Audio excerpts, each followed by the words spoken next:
지금 언론에서는 다루어지지 않고 있는 성남시 분당구 서현초등학교의 학폭 사건이 크게 문제가 되고 있습니다.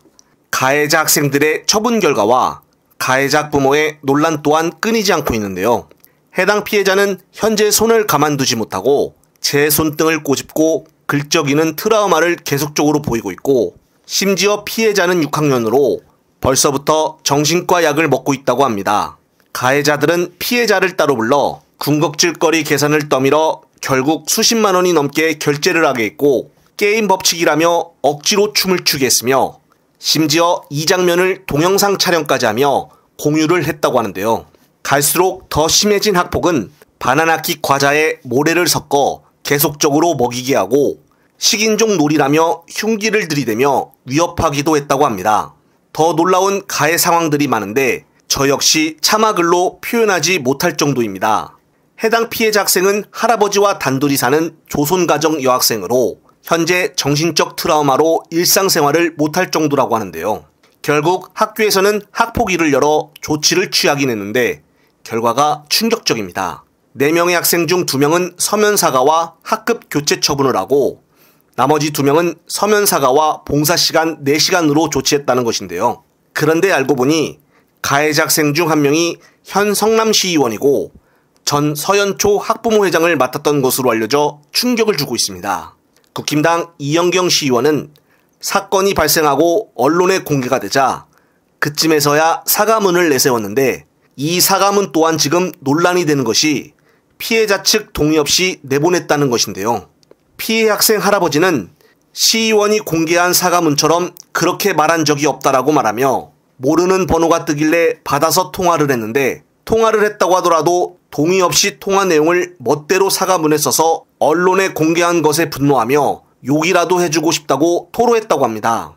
이 사과문 또한 현재 이영경 시의원은 중국 관동성 포산시에 체류 중이어서 언론에 공개된 사과문의 발신자는 성남시의회 국힘당협회 정용환 대표의원 사무실로 사과문을 자신이 직접 작성한 것인지조차 알 수 없는 상황이고, 중국에서 시의회에 있는 공무원을 통해서 언론에 보도가 되었다는 것입니다.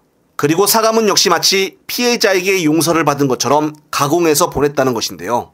그런데 더 큰 문제는 가해 학생들은 학폭 신고 후에도 2차 가해를 지속하고 있었고, 피해 학생 측은 서현초학교에 수차례 가해 학생 측과 분리해달라고 요청을 했지만은 학교 측에서 묵살을 했다고 합니다. 결국 분리를 하긴 했지만은 가해 학생은 그대로 두고 피해 학생이 학급 교체를 하는 정말 있을 수 없는 일이 발생했다고 하는데요. 다른 말로 표현하면은 피해를 입은 학생이 다른 교실로 쫓겨난 상황이 된 것입니다. 그리고 이것이 끝이 아닙니다. 시의원인 첫째 딸도 둘째 딸과 마찬가지로 학폭 가해자였다는 제보가 계속적으로 인터넷에 올라오고 있는데요. 더 놀라운 것은 이영경 시의원은 해당 사건이 있음에도 불구하고 16일에 성남시 조례를 설명하는 유튜브 동영상을 올렸다는 것입니다. 이것으로만 봐도 정말 진심으로 반성의 기미가 있는 것인지, 해당 영상을 올린 성남시의회 또한 지금 뭐하고 있는 것인지 놀라울 뿐인데요. 더 황당한 점은 오늘 올라온 단독 소식입니다. 현재 국힘당 성남시의원들은 성남시의회 후반기 의장 선거 당시에 부정행위로 경찰 수사를 받다가 결국 국힘당 16명이 무더기로 검찰에 송치가 됐다고 하는데요. 국힘당 의원 18명 중 16명이 검찰 수사를 받는 헌정사상 처음 있는 초유의 일이 벌어졌다는 것입니다.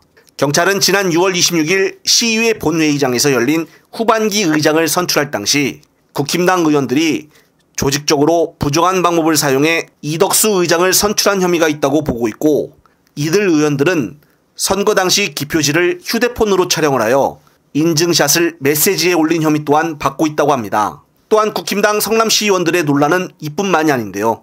독도가 대한민국 영토임을 분명히 하자는 결의안을 발의한 것을 두고서는 전원 반대표를 내서 충격적인 사태를 초래하기도 했었습니다.